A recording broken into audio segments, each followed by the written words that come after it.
When you look at Joe's slide and it says seek first to understand, it's important to get a better understanding on how we got where we are. So we're going to talk about leadership and engaging millennials. How in the heck did this millennial generation evolve? Where did it come from? How does these things happen? Obviously there was a technological revolution and everything, but it's beyond that. Just being connected isn't how we got where we are today. Well, if you do some research, you do some reading, and some of you may be familiar with this book. There was a book written in 1946 by an individual named Dr. Benjamin Spock. And he wrote a book called Baby and Child Care. And this book talked about common sense parenting. And it talked about getting babies off routines, like strict feeding routines, and strict potty training routines, and being a little bit more free, and a little more trusting, and a little bit more empowering, if you will. There's many, many famous quotes in the book, and one of the quotes, I don't know word for word, but it says to embrace your child, no matter if they're homely, if they're stupid, if they're clumsy, if they have disabilities, and to believe in that child. And this parenting philosophy, it's truly a wonderful philosophy, right? It was different. This is 1940s. It's a very different parenting philosophy. And people started to buy this book. In the first 6 months, 50,000 copies sold. And that generation started to buy into some of this, and they started to believe it. And all of a sudden now there was advice coming that wasn't just from a physician about what we had to do. And then all of a sudden the next generation comes down, and they start raising children, and more of these books are purchased, and these ideals are passed along to the point where you're now in about the third generation of this book. Now many people say, well, it's just a book, so what? I mean, how's it changed people that much? It has sold 50 million copies, second only to the Bible. And it is targeted, it's pointed that this is the book that changed parenting in America. And after a generation of this, of embracing the children and raising the children, this is how this millennial generation has evolved. With that being said, there's obviously some stereotypes associated with that. Right? We have negative stereotypes, we have positive stereotypes. And I could ask you to shout them out. And I could say, when I say millennial generation, when I say young people, what do you say? And I know what that list will look like because I've done it before. And unless you're a young person in the audience, there's a real long list of negative words and negative adjectives. And it's entitled and lazy and poor work ethic and don't understand anything and don't listen and don't pay attention to details. And the list goes on and on and on and on. But what's interesting is when you do the counter and I ask you and I say, well, what do they do well? There's always a couple of sticklers in the audience that say, nothing! That's simply not true, because there's a diverse set of talents.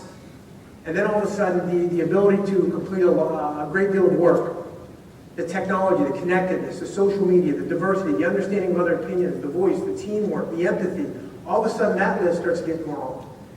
And it truly gets longer than that negative list. But being a different generation, we like to focus on that negative list oftentimes. Here's the thing. We're at a tipping point. The country's at a tipping point with this generation. They've been entering the workforce for nearly a decade, and we've been ignoring it. Right? We've been ignoring it. And nobody changes, nobody adapts, because they're going to go away. They haven't. Their beliefs, their ideals, the stereotypes that we have, negative, positive, they're becoming even more apparent. And now it's to the point where there's this tipping point where we're going to hit 50% of the workforce in 5 years. We have to respond. We have to do something. And now's the time. When you think about what we need to do and how we need to respond, there's really 4 things we need to think about. And this is challenging. This is a little bit sometimes of a tough pill to swallow. First of all, calibrate. We have to calibrate our personal expectations.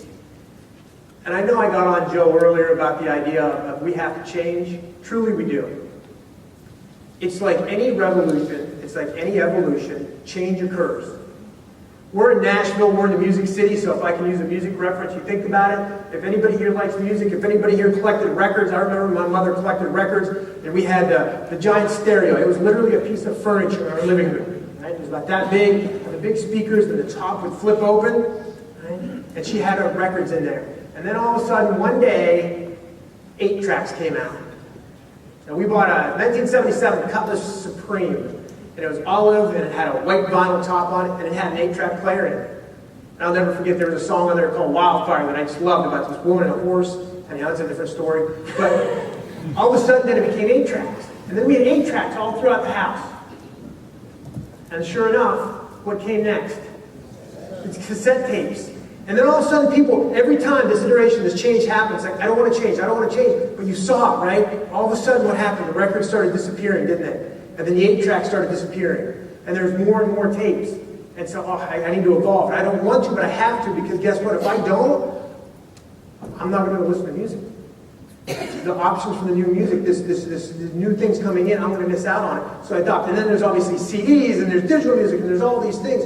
But the adoption, the change has to occur. We do it every day in our lives. We change and we adopt. And in this situation, it's exactly the same thing. We need to start to calibrate our personal expectations, because these people are different. When I say these people, I mean millennials. I don't mean in a negative way. I mean they're just simply different. They have strengths that we don't have. I know as an Xer I don't have, as a boomer many of you don't have. And they also have weaknesses, which I don't think I have and you may not have. They're truly a paradox. The strengths they have also align with the weakness they have. So as a leader, we need to calibrate our personal expectations on what they can and can't do before we start to engage in leading. The next thing we need to do is we need to cultivate personal relationships. And this is where it gets tough, really tough. Because I was a latchkey kid. I grew up in the 80s and I came home and mom and dad weren't home. There was no coddling, there was no embracing. I came home, did my thing till mom and dad got back from work. Many of the millennials, it's a different environment. Right? They have very strong personal relationships with friends, their social network, and their parents. And believe it or not, like it or not, that also shows up in the workplace. Many times as a manager, as a leader of an organization, we have to start to build some of these personal relationships with these people we hire, with this millennial generation. Now, first we change our expectations, then we start to build personal relationships and understand them, and then we get to talk a little business. Then we get to connect our organization's goals, our retail store's goals, whatever those might be. We need to connect those goals with the millennials' goals, with what they're looking for in life. So that personal relationship, we get to leverage that. Because if we can't connect our organization and firm's goals to their goals, they just simply won't do it. The question of why has to be answered. And then the last thing, obviously, we need to communicate those things. Challenge here is we have to communicate in a manner they understand. Frequently, with a great deal of reinforcement, through platforms that we may not be used to using, such as social media and other forms of technology, right? The texting generation. But we think about that. Right? And so a couple different things. First of all, there's some examples of different leadership skills we have to have. If you jump on the website, we actually have a little assessment that you can take to determine what your skills are in these areas. But if we look at the first one, if we think about this idea of calibrating your personal expectations, we have to understand what their work style is and their strengths and weaknesses. Millennials are capable of a ridiculous amount of work. They truly are. They can create and they can accomplish a lot of work, but their attention to details are awful. Just terrible. They can do a lot of work, but they have a tough time bringing it to a close, and they have a tough time checking their work because it's tedious. The idea of giving them a task for a 40-hour week, one task, no way.